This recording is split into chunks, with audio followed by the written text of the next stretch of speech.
Hello' guys, সকলোকে নৱবৰ্ষৰ বহুত শুভেচ্ছা থাকিল আপোনালোকলৈ। এয়া মই গৈ আছোঁ আমাৰ বাৰপূজীয়াৰ সাপ্তাহিক বজাৰলৈ।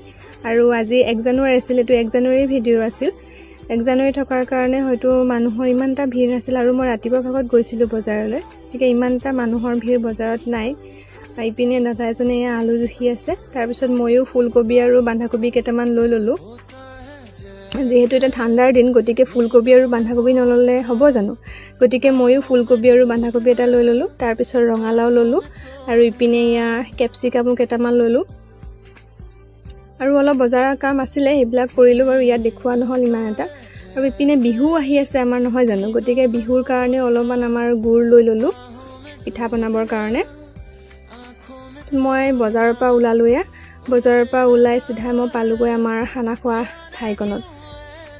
খানাৰো আয়োজন চলি আছিল 1 জানুৱাৰীৰ কাৰণে। মই বাৰু ৰাতিপুৱাৰ ভাগত কাম বন কৰি দি থৈয়ে গৈছোঁ, আৰু ইপিনে আকৌ আহি চালাড কুটাত লাগি গ'লোঁ।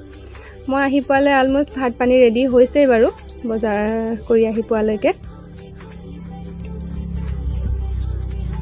ইপিনে আমাৰ এইয়া দাইলো হৈ গ'লগৈ, তাৰপিছত ভাতো ৰেডি হ'ল। ইপিনে মাংসকণ হ'বলৈ বাকী আছিলে, মাংসকণ বাৰু উতলি আছে, হ'ব প্ৰায় হৈছে আৰু তাৰপিছত আমি ধুনীয়াকৈ সকলোৱে মিলি এসাঁজ খালোঁ। আজিলৈ আহিছোঁ, ইমানেই।